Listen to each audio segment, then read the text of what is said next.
Dr. Jen. So you guys, this week, final thoughts, I really wanted to spend some time spotlighting other types of medicine. You know, the whole world's focus is on COVID-19 and this pandemic, and in the United States, we practice Western medicine.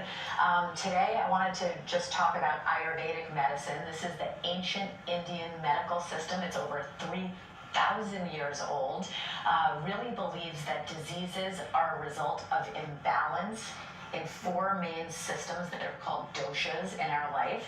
And some really interesting components of this: meditation, massage, yoga, sometimes some herbal therapies. Here in the US, it's called a complementary therapy. But really, really interesting. And in my book, anything that's been around 3,000 years deserves at least some curiosity in some respects. So today it's about Ayurvedic medicine. I love that. I meditated 10 minutes yesterday. I'm working on it. Slowly but surely. Do it every single morning. I know you do. See, you inspired me. Changer. I inspired you. Tu as du sang sur ton t-shirt. You're just the inspiration. That's what you need to know. We'll end on that happy note for GMA3. For today, I'm Amy Robach. Please follow us on Instagram, Facebook, and Twitter. We'll see you back here tomorrow. Yes, we'll have more inspiration for you here on TJ Holmes, Dr. Jen Ashton as well. For all of us here at ABC News, happy Monday. Enjoy your election eve, everybody.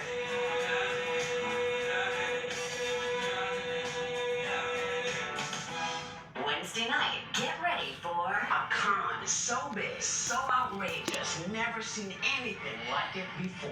Meet the prince, pretending to be part of one of the world's richest royal families. Living large. But Holy cow, who is this person? He stole approximately $8.1 million. where was all this money coming from? Buckle up. Just the tip of the iceberg. I'm Whoopi Goldberg. This is The Con. All new and royally good. Wednesday on ABC.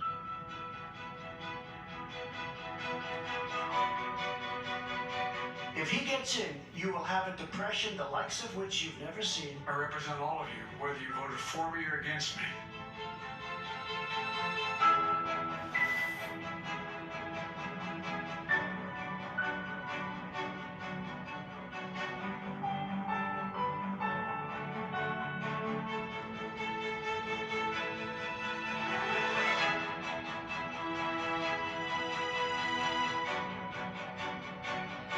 Really humbled by the confidence that you placed in me, and I'm honored by this appointment. Over the last year, I've traveled over this great state, and I've met with countless Arizonans. Lives were lost and forever changed. The shooting, that day, that shooting changed both of our lives.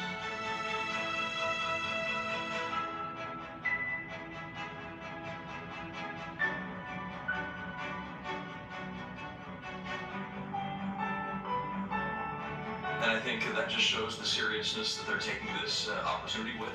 I commend the Secretary of State, the Secretary nominee, for his work on this issue. How do you feel you did? Oh, I thought it was great. Surprised about that? No, not real surprising. Something it's intense, it's fast. Je me suis coupée en marchant sur la plage. What they want to do, they being the Democrats, is to establish a super legislature. Now, we all should be very afraid of that.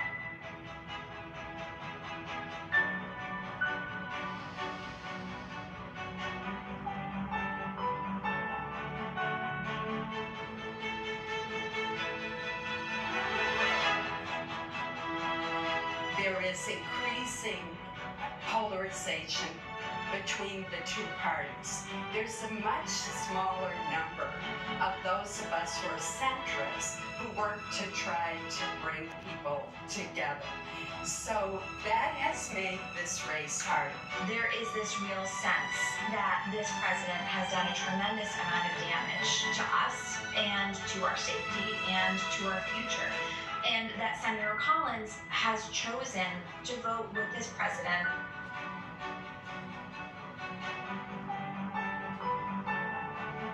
But this is definitely something that is hitting the people of the state of Michigan, which I'm blessed to represent here in the Senate, quite hard. And in 2007, after she had... Je cherche un couteau pour couper mon gâteau d'anniversaire. Emergency funding for our troops deployed.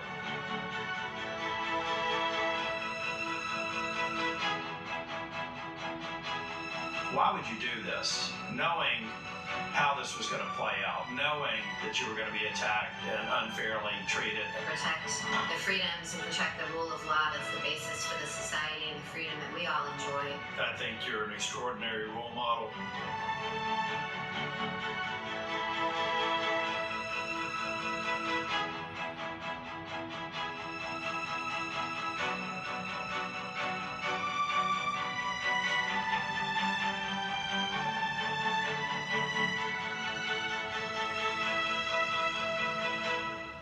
In times like these, the news-making events happen here. ABC News. President Trump meeting face-to-face with one of the world's most brutal dictators, Kim Jong-un. The president. Trust him. I do trust him, yeah. I think he trusts me, and I trust him. Ivanka Trump. I have to ask you about your emails. Your father had taken Hillary Clinton to task for this. There just is no equivalency. So the idea of lock her up doesn't apply to you. I know. Comey. How strange is it for you to sit here and compare the president to a mob boss? Very strange. Michelle Obama. What do you wish you could tell your pre-White House self? Melania Trump. Do you think there's still people there that he can't trust? Yes. Still working out. Yes. Michael Cohen. So he's still lying. Yes. Big statement. And now, in a year with Je coupe la pizza en combien de parts? We're right there. Good evening tonight from Washington. A very busy news night. America's #1 news source, ABC News, straightforward. What's the most innovative daily news podcast out there to listen to every day? Well, the Edward R. Murrow Awards say it's Start Here. Je coupe la pizza en combien de parts? From ABC News. Even the New York Times calls us a top news podcast worth listening to. Start Here, free on Apple Podcasts. Your mom said, comb your hair. Your dad told you, smarten up. Your dog is judging you right now. And your best friend just called you crazy. We all need someone who'll pull no punches and give it to us straight. Now imagine getting your news like that. No bull, no spin, just give it to me straight. Straightforward news, straight to the heart of the story. ABC News, straightforward. I've been requested to bring this one back to its kind. You know this is no place for a child. Wherever I go, he goes. The Mandalorian, new season now streaming only on Disney+. The time has finally come for the most consequential election of a lifetime. Who will be your next president? ABC Election Night Live and on Apple News. ABC News, straightforward.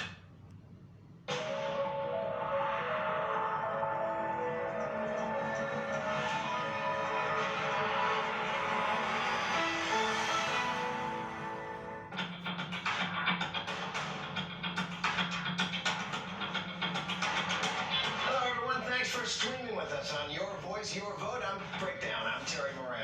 And I'm Diane Macedo, and Terry Moran is actually here in the flesh in New York with us today because, of course, it is Election Day Eve. The candidates are pulling out all the stops on a furious last-minute campaigning spree. President Trump is holding 5 rallies in 4 key states, while Joe Biden hits Ohio ahead of 3 more events in Pennsylvania. And both campaigns also have their running mates and top surrogates out in full force. Our colleagues at 538, their election forecast right now shows Joe Biden still clearly ahead there, but as we all know from 2016, polls and forecasts can be wrong. This election will be decided in those races in the battleground states, and our team is on the ground talking to voters in several of those key states. Let's start with ABC's Victor Oquendo in Florida. Victor, Florida always tight, always hard to predict. How does it look there? Terry, Diane, we are in downtown Orlando. Tu peux couper le gâteau en 12 parts. Tu peux couper le gâteau en 12 parts. Part of the state. One crucial vote, the Latino vote here in Florida. And with that, let's bring in Frankie Miranda. You're the president of the Hispanic Federation. So first things first, tell us about the Hispanic Federation, and are you guys affiliated with either party?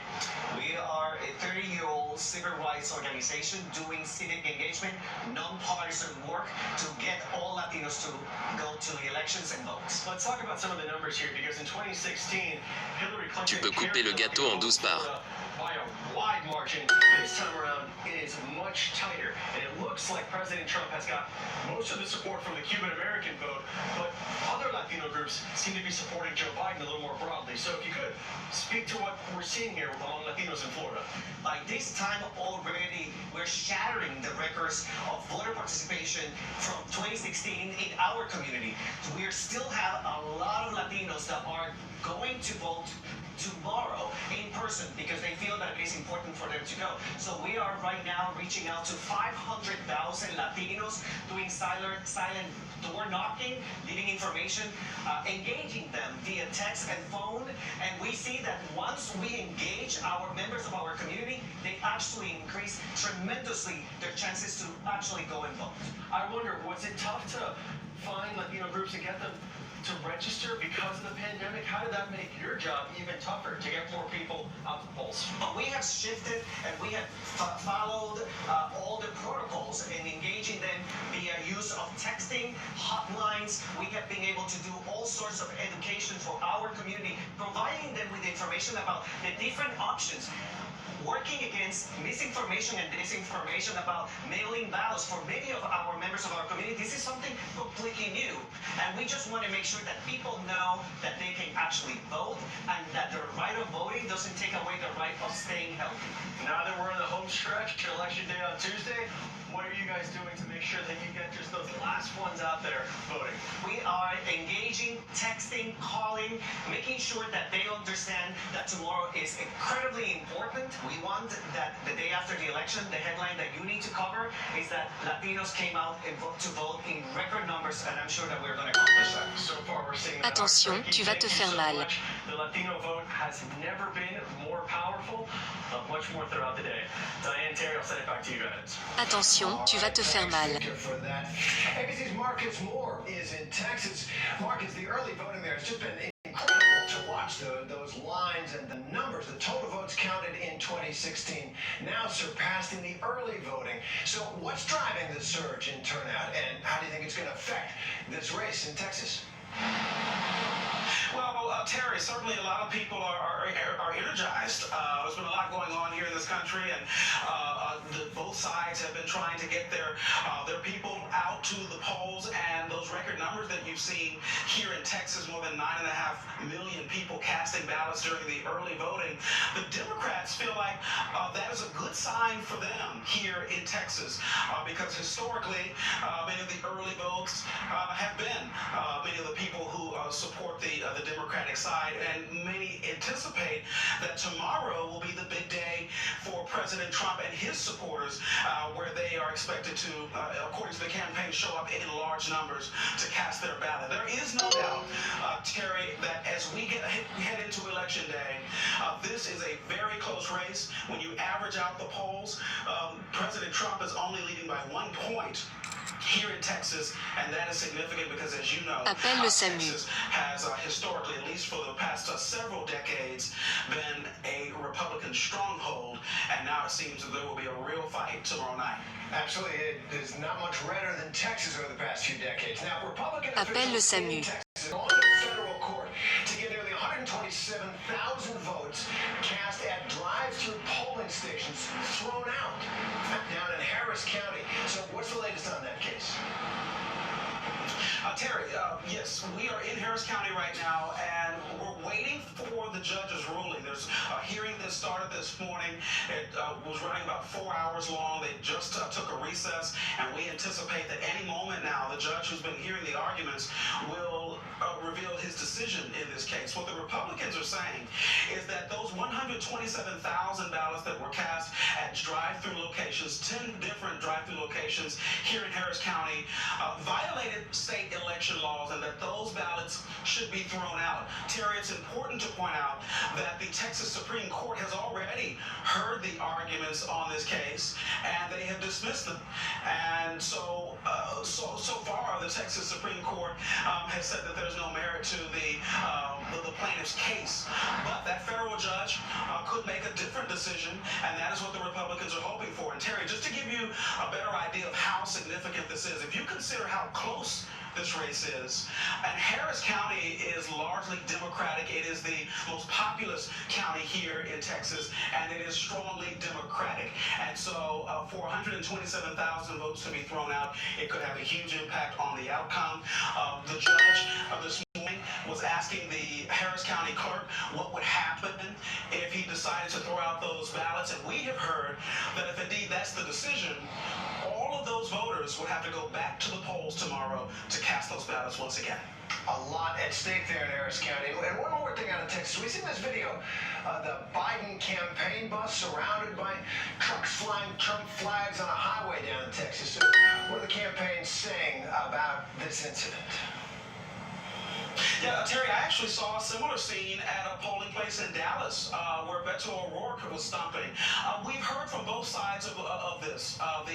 The Trump campaign saying that those Trump supporters who you saw in the video did absolutely nothing wrong, and that this is being blown out of proportion, whereas the Democrats are saying that this was voter intimidation. And Simone Sanders, a senior advisor for the Biden campaign, said that this was reckless and dangerous, what the president said. We know, Terry, that the FBI is investigating that incident, and certainly that video has been making the rounds and has a lot of people talking. It does indeed. Marcus Moore in Texas, thanks very much. And one more for us now. ABC's Eva Pilgrim is in Pennsylvania with the latest there. Eva, good to see you there. ABC News and Washington Post polls are now showing that Joe Biden's lead in Pennsylvania is down a little bit, 7 points now. So much of the focus in that state on suburban women. What are you hearing from voters there about that? Well, Terry, for about the last week, I have been having a lot of discussions with women in the suburbs, specifically with moms groups. And these mothers are telling me that for the first time for a lot of them, they're actually discussing politics. You know, moms groups are a sector of the population that oftentimes tries to avoid having discussions about politics in their groups, but they're having these discussions on their text messaging chains because they tell me they just can't avoid it. This year, so much of what is going on and that they are having to deal with as moms and with their children are centered around politics because of COVID-19. They're having to talk about, are you masking your kids? Are you sending your kids to in-person learning at school? Even things like, should I take a vacation during the summer? Is that safe? Like, what is the best thing for these moms to do? And they're having those discussions with each other. One mom group telling me they actually even watched the debates and were texting each other during the debates. And this has put a lot of pressure on moms because they are, as we all know, we all have moms, taking the brunt of a lot of this burden. A lot of these are working moms. They are balancing both their job and taking care of their children and teaching their children. One mom telling me, I'm doing 8,000 things at once and I'm not doing any of them well. Something has to change, Terry. Well, that is certainly true in many places. Now, in the advanced voting, more than 3 million Pennsylvania voters requesting absentee ballots this year. This is a staggering number. What do we know about how those ballots would be counted? Well, those absentee ballots, those mail-in ballots. So first of all, let's talk about the ballots that come in after 8 p.m. on Election Day. The court has decided that they're going to put those ballots aside as decisions are made as to what they will do with those ballots. But those ballots will be counted. They can start being counted at 7 a.m. on Election Day. Pennsylvania is one of those states that you cannot count ballots before 7 a.m. on Election Day. Here in Philadelphia, they're going to be counting those ballots at the convention center. But the thing here is each county has their own plan, their own rules, their own what they're going to do with those ballots and when they're going to start counting them. There's a handful of counties that are saying, we're not going to start counting those ballots until after Election Day is over because one county official told me they simply don't have the volunteers to do both Election Day and the ballot counting. So some of those ballot numbers we aren't even going to see starting to come in for the mail-ins until after 8 p.m. on Election Day. And it could take days for those ballots to be counted. We also know that the overwhelming majority of people who filled out those mail-in ballots and sent them in are Democrats. That is something that we are factoring in. And Terry, an interesting thing that we heard from people, both Republicans and Democrats, they want to make sure that their votes counted. So a lot of people, as they started to hear all of this controversy and speculation about these mail-in ballots, decided, you know what, I'm not going to take the chance. I'm going to surrender my ballot on Election Day and I'm going to push the button myself so I can make sure that my vote is counted. Terry? That's great. Eva, thanks very much. Eva Pilgrim there in Pennsylvania, Victor Oquendo in Florida, Marcus Moore in Texas. Thanks very much. And now let's bring in ABC News political director Rick Klein for more on this. Rick, as you heard, obviously from Eva and from the others, there's a lot of focus on the voting process this year. And in some cases, state courts, even the Supreme Court, has gotten involved. We're awaiting that decision in Texas right now. How could all of these decisions affect the race? Yeah, Diane, it could happen on two different levels. One, the concern is that all of the chaos might discourage people from voting. It's astounding that here, 24 hours before Election Day, people still don't know all the parameters of how their votes can be cast and how they will be counted. And that, I think, is problematic on its face. The second way that this matters is that you could have courts coming in after the fact to say certain classes of ballots, things that might have been received after election night, won't count at all. And we know that state election officials, it's going to complicate what's already going to be a very tedious process of counting this record number of ballots. So many things have changed, so to have this late variable, and even the possibility of court rulings after the fact change that, incredibly problematic. And nearly all the early indicators right now point to a Biden win being more probable. Can you walk us through what those indicators are and what info you glean from them? Yeah, there's two main data streams that you can focus on. It is disproportionately Democratic, and we have heard it in our polling for months now. We know that Democrats have been pushing people to take advantage of early and absentee voting options. So no question that Biden has been building up a significant lead. The question is whether Donald Trump can overcome it tomorrow. And then the polls. There's just remarkable stability in this race, Diane. You could go back really a year and see the head-to-heads. And even in key battleground states, our poll of Pennsylvania that was out yesterday, 51-44 for Biden, that's within a point or two of almost every other poll in that key battleground state. So even though the national portrait is a little different than the battlegrounds, the numbers have been very stubborn and very consistent, showing an edge for Joe Biden. Yeah, but that doesn't make it a sure thing for either of them. So walk us through what needs to happen for each candidate to get those 270 electoral votes. Well, on a broad level, you need to see Donald Trump with enormous election day turnout. Those scenes of his rallies need to be manifested at polling sites around the country, and particularly in battleground states.